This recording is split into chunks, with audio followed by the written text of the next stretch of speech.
नमस्कार दोस्तों, पीसीए हिंदी ज्ञान में आपका हार्दिक अभिनंदन व स्वागत है। मित्रों, आपका अपना यूट्यूब चैनल पीसीए हिंदी ज्ञान आप लोगों के लिए हिंदी भाषा में बहुत ही शानदार और सरल भाषा में आप लोगों के लिए व्याकरण की महत्वपूर्ण क्लासें हम डाल रहे हैं, जो आप लोगों के लिए कहीं न कहीं ये वरदान साबित होने वाली है। मित्रों, यहाँ पर आज हम पढ़ने वाले हैं, इसी कड़ी के अंतर्गत हम बात करें तो यहाँ पर अपने चल रहे हैं क्या, व्यंजन ध्वनियाँ चल रही हैं। तो व्यंजन ध्वनियों वाला टॉपिक अपना चल रहा है अभी। तो यहाँ पर हम चले एक बार फिर से, व्यंजन क्या है, व्यंजन ध्वनियाँ क्या हैं, इनको व्यंजन क्यों कहा जाता है, ये हम एक बार फिर से देख लेते हैं। और साधारण तौर पर इनकी हम परिभाषा पढ़ने वाले हैं। मित्रों, ऐसी वर्ण ध्वनियां जिनके उच्चारण करने पर श्वास वायु बिना किसी रुकावट या संघर्ष के मुख से बाहर निकल जाती है, उन्हें तो स्वर कहते हैं। और जिन वर्णों को बोलने पर श्वास वायु किसी रुकावट या संघर्ष के बाद मुख से बाहर निकलती है, उन्हें व्यंजन ध्वनियां कहा जाता है। पिछली क्लास में हमने पढ़ा कि व्यंजन ध्वनियों की संख्या 33 होती है, जिनको 3 श्रेणियों में बांटा गया है। कितनी श्रेणियों में बांटा गया है? 3 श्रेणियों में विभाजित किया गया है। ये हम पढ़ चुके हैं। अब दोस्तों, इसके अंतर्गत हम आगे चलें तो यहाँ पर ये जो 3 श्रेणियां हैं, ये कौन कौन सी एक बार फिर से हम देख सकते हैं। यहाँ पर मित्रों स्पर्श व्यंजन आते हैं, और स्पर्श व्यंजनों की संख्या हमने यहाँ पर 25 पढ़ी है। फिर इसके बाद में दोस्तों हमने अंतस्थ व्यंजन पढ़े हैं, और अंतस्थ व्यंजनों की संख्या भी होती है मित्रों यहाँ पर कितनी, 4। और इसी कड़ी में हमने ऊष्म व्यंजन पढ़े हैं, और ऊष्म व्यंजनों की संख्या यहाँ पर मित्रों होती है कितनी, 4। तो ऐसे दोस्तों हम बात करें तो ये मूलतः 33 व्यंजन होते हैं, जिनकी कितनी श्रेणियां हैं, 3 श्रेणियों में इनको विभाजित किया गया है। और ये तीनों श्रेणी आपके सम्मुख लिखी हुई है। अब मित्रों, यहाँ पर ये 25 व्यंजन स्पर्श होते हैं, इनको 5 वर्गों में बांटा गया है, अतः इनको वर्गीय व्यंजन भी कहा जाता है। ये सब हम पढ़ चुके हैं। अब दोस्तों इसी कड़ी में हम सामान्य तौर पर चले तो इसके बाद में क्या रहने वाला है वो हम पढ़ेंगे आगे। तो दोस्तों इसके बाद में आगे चले तो यहाँ पर संयुक्त व्यंजनों की श्रेणी आती है, या संयुक्त व्यंजनों का यहाँ नंबर आता है। संयुक्त व्यंजन मित्रों, संयुक्त व्यंजन हो या संयुक्त स्वर हो, वहां पर अगर मान लो अलग अलग व्यंजनों से बनेंगे तो उनको संयुक्त व्यंजन कहेंगे, और अलग अलग स्वरों से बनेंगे तो वहां उनको संयुक्त स्वर कहेंगे। और यहाँ पर मित्रों संयुक्त जो व्यंजन होते हैं, इनकी संख्या भी होती है कितनी, 4। और ये 4 रहने वाले हैं, अक्षय, त्रे, ज्ञा और श्रय। ऐसे मित्रों हम बात करें तो हिंदी वर्णमाला में संयुक्त व्यंजनों की संख्या 4 मानी जाती है। कितनी मानी जाती है मित्रों? 4 मानी जाती है। अक्षय, त्रे, ज्ञा और श्रय, इनका प्रश्न क्या बनता है वो भी हम पढ़ेंगे। यहाँ पर जो अक्षय है ये दोस्तों का और स से मिलकर बना है। क इसमें आधा है, स इसमें पूरा है, और इसको भी हम तोड़ेंगे तो यहाँ पर ऐ स्वर निकलेगा। तो दोस्तों ये अक्षय हो गया इन वर्ण से बना हुआ। इसके बाद में त्रय में हम चलेंगे तो ता, रा और अ, इन 3 वर्णों से बना हुआ है क्या मित्रों, त्र। ये ध्यान रखना है। यहाँ पर दोस्तों जा, इया और ऐ से बना है। ये बहुत महत्वपूर्ण है, बहुत बार एग्जाम में पूछा हुआ है। यहाँ पर मित्रों बोलते तो इसको गे हैं, गे बोलते हैं गे, लेकिन वास्तव में ये गे नहीं होता, ये जय होता है, जय। और ये आपके सामने लिखा भी है कि जय और ये से बना हुआ है, अतः इसको हम वैसे प्रॉपर रूप से गे ज्ञानी कहते हैं, और ये इन वर्णों से मिलकर बना है। श्रय की बात करें तो यहाँ पर स, रा और ऐसे बना हुआ है। इन 3 वर्णों से बना हुआ यहाँ पर ये श्रय है। अभी आपको बात बताई गई थी कि अलग अलग व्यंजनों से बना हुआ होगा, उसको संयुक्त व्यंजन कहेंगे। आपके सामने लिखा है, देख लो, यहाँ 2 व्यंजन हो गए, यहाँ पर भी मित्रों 2 व्यंजन हैं। यहाँ पर भी मित्रों कितने व्यंजन हैं? 2, और यहाँ पर भी कितने हैं? 2। ऐसे 2-2 व्यंजनों वाले जो हिंदी वर्णमाला में वर्ण आते हैं वो आते हैं 4, और 4 आपके सम्मुख लिखे हुए हैं, अक्षय, त्रेक्य और श्रय।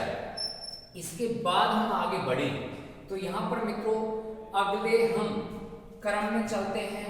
तो यहाँ पर अगले क्रम में 2 वर्ण ऐसे आते हैं जिनको अयोगवाही कहते हैं। तो यहाँ पर हम अयोगवाही वर्ण कौन से होते हैं इनको भी पढ़ने वाले हैं।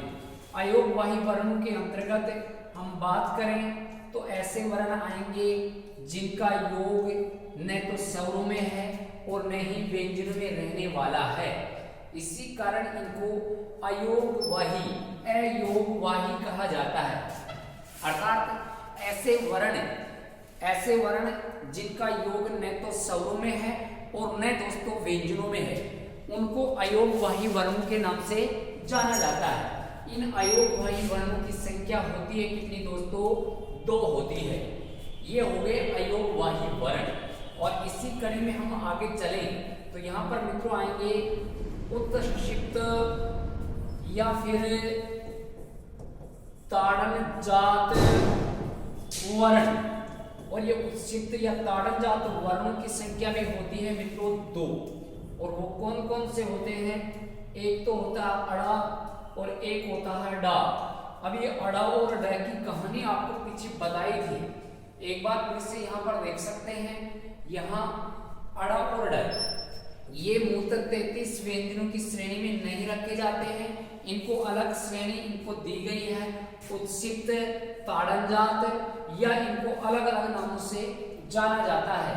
एक बार फिर ये अपना सामने आ गए हैं तो इनको एक बार फिर से हम इनको डिटेल से देख लेते हैं।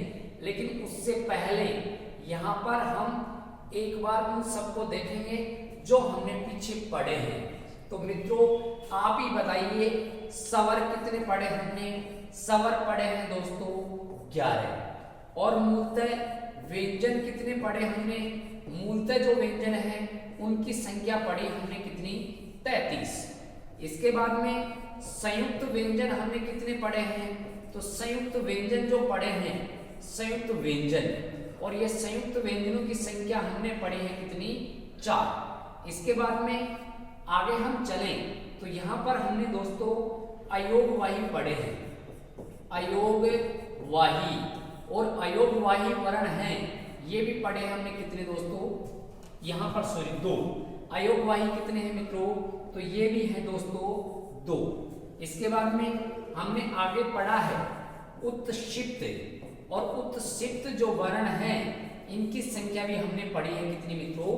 2। अब एक बार यहाँ से जो प्रश्न बनने वाला है उसको हम छोटे तौर पर देख लेते हैं कि कौन कौन से वर्णों को कैसे कैसे पूछा जा सकता है। तो मित्रों यहाँ पर आपके सामने लिखा हुआ है 11 स्वर होते हैं, 11 स्वर हो गए। इसमें हम 11 स्वरों में जोड़ देंगे 33, तो मित्रों कितने रहने वाले हैं? 44। अब कभी प्रश्न आ जाए कि बताइए हिंदी वर्णमाला में मूल वर्ण कितने होते हैं? तो ये हो गया मूल वर्णों का, कि मूल वर्णों की संख्या होती है कितनी? 44 होती है। ये प्रश्न बहुत बार पूछा हुआ है। हिंदी वर्णमाला में मूल वर्णों की संख्या मित्रों कितनी हो जाएगी? 44 रहने वाली है। फिर देखिए मित्रों प्रश्न पूछा जाता है कि हिंदी में कुल वर्णों की संख्या कितनी होती है? तो मूल कितने हैं? 44, और इनके अंतर्गत हम जोड़ देंगे ये 4, 2, 2। तो मित्रों कितने हो गए? ये 8 हो गए। और इनको हम जोड़ेंगे तो इनकी संख्या कितनी हो जाएगी? 52 रहने वाली है। अब मित्रों 2 प्रकार से प्रश्न आता है कि हिंदी में कुल वर्णों की संख्या कितनी होती है? तो वहां पर उत्तर हो जाएगा 52। और हिंदी में मूल वर्णों की संख्या कितनी होती है? तो वहां पर उत्तर रहने वाला है कितना? 44 रहेगा। ऐसे हम ध्यान रख सकते हैं। अब दोस्तों ये तो बात हो गई इनकी कि मूल वर्ण कितने होते हैं, कुल वर्ण कितने होते हैं। तो यहाँ पर हमने पढ़ा है कि 44 और 52 पढ़े हैं। ये मित्रों कुछ ऐसे हम इनको ग्रहण कर सकते हैं। फिर दोस्तों एक बार फिर से हम लास्ट कड़ी में चलते हैं और लास्ट कड़ी में हमने अभी अभी उत्सित या ताड़न जात को पढ़ा है। ये वर्ण देखो कहाँ कैसे प्रश्न बनेगा इनका, इनको हम पढ़ेंगे थोड़े डिटेल से। पीछे भी हमने इनको जाना है।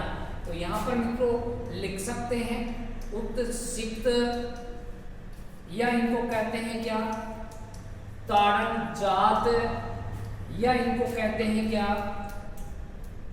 द्विगुणिक, या इनको कहते हैं अरबी फारसी। अरबी फारसी ऐसे कई नामों से इनको हम जान सकते हैं। आपके सम्मुख लिखा हुआ है, देखिए मित्रों, उत्सित वर्णों के कितने नाम हो गए आपके सामने लिखा हुआ है। अब इन सभी को हम एक ही भाषा में याद रख सकते हैं। द्वि उतार, ये कैसे है? द्वि उतार है। अब ये द्वि उतार अपने देसी भाषा में बोले कि ये बदमाश रहने वाले हैं, ये द्वि उतार हैं, इनका कुछ नहीं हो सकता, ये नालायक हैं, वो है ये द्वि उतार। तो द्वि उतार। अब मित्रों देखो द्वि का मतलब तो क्या हो गया? द्विगुणिक हो गया। उ का मतलब क्या हो जाएगा? उत्सित हो जाएगा। ताड़ का मतलब क्या हो गया? यहाँ पर देखिए मित्रों, तो ताड़ का मतलब हो गया ताड़न जात, और ये हो गया अड़य। इसी की बात कर रहे हैं, इसमें से निकाल लेंगे, इसी की बात कर रहे हैं। एक तो ये है और एक इसका भाई है ये, इसको पकड़ लिया हमने, तो इसको पकड़ने पर इसका भाई अपने आप आएगा। ये दो हो गए जिनको अलग अलग नामों से जाना जाता है।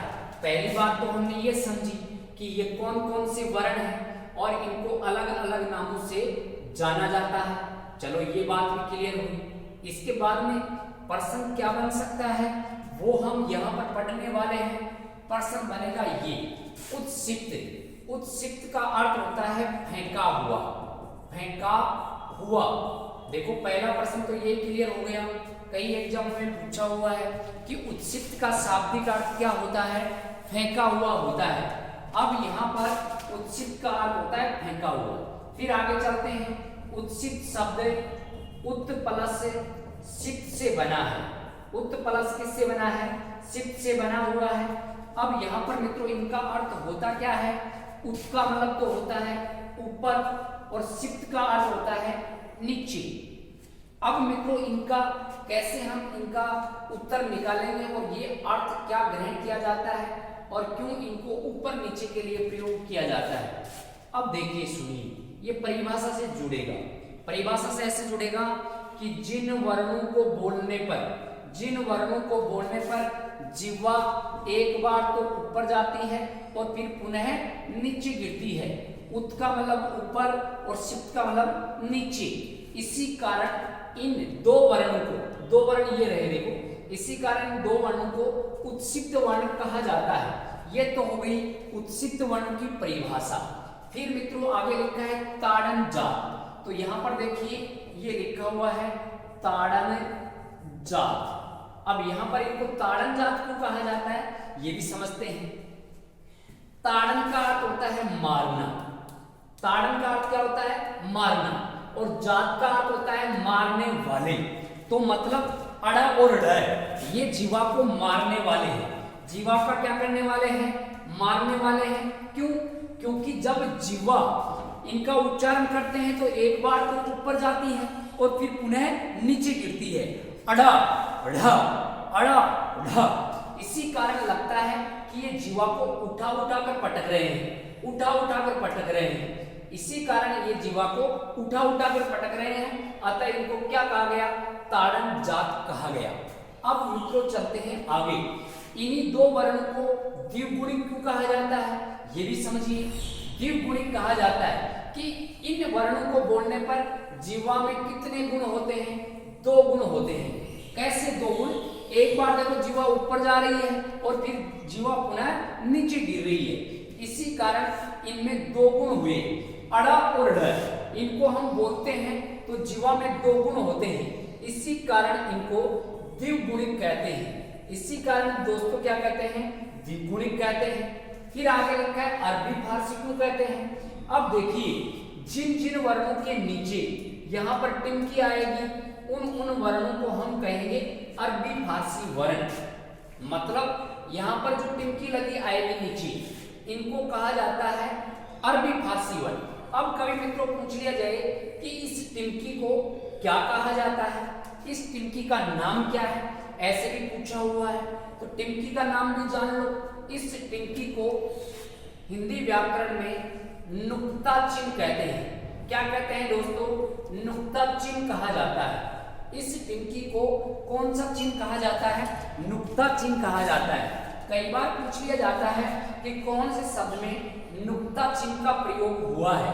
जैसे मान लो खिड़की लिखा है, खिड़की, ऐसे मान लो शब्द लिखा हुआ है, कांस लिखा हुआ है, कांस, ऐसे लिखा हुआ है, कंस लिखा हुआ है, ऐसे मान लो मित्रों यहाँ पर लिखा हुआ है, डर लिखा हुआ है। अब आपको पूछ लिया गया प्रश्न कि बताइए इन चारों शब्दों में से कौन सा शब्द ऐसा है जिसमें नुक्ता चिन्ह का प्रयोग हुआ है। देखिए एग्जाम में कई बार पूछा हुआ है, साधारण सा प्रश्न है कि कौन से शब्द में नुक्ता चिन्ह का प्रयोग हुआ है। अब देखिए आपके सामने चार शब्द लिखे हैं, खिड़की, एक तो क्या लिखा है खिड़की, एक कांस लिखा है, एक कंस लिखा है, एक डर लिखा है।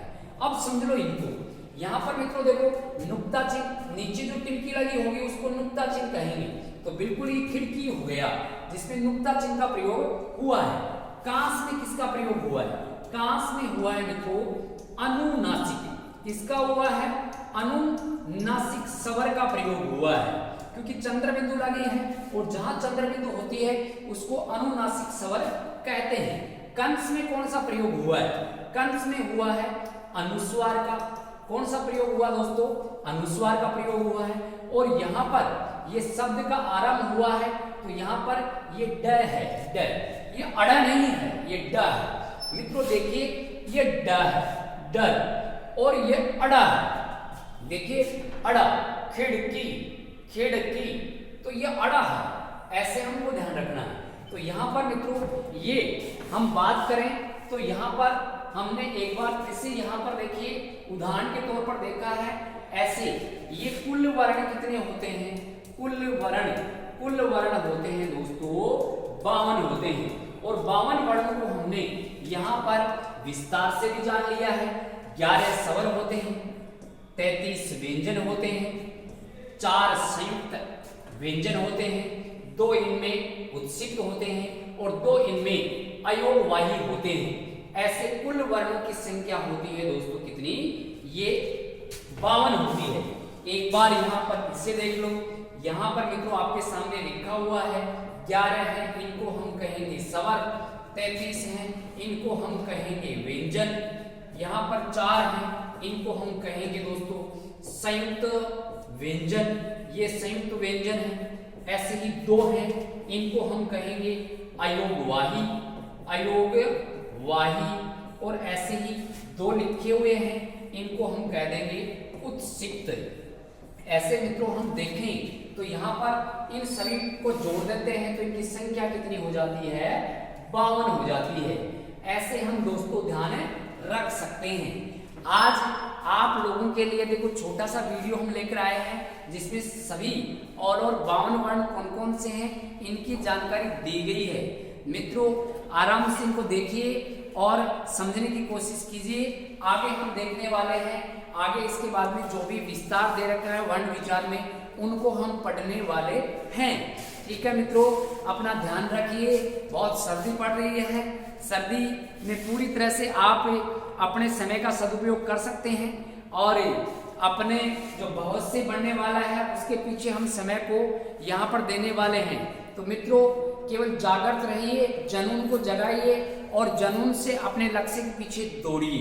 ठीक है मित्रों, धन्यवाद। जय हिंद, जय भारत। आगे अगर आपको वीडियो अच्छा लगे तो इसमें आप इसको शेयर कीजिए और वीडियो आपको अच्छा नहीं लगे, इसमें कहीं मान लो कमियां आ जाए या कोई गलती हमसे हो जाए तो आप कमेंट बॉक्स में जरूर बताएं कि सर आपसे ये गलती हुई है और आप ये सही नहीं बता रहे। बिल्कुल आप लोगों का जो भी सजेशन होगा उसको भी हम मानने के लिए तैयार रहेंगे, क्योंकि शिक्षा जो होती है वो स्टूडेंट से ही मिलती है।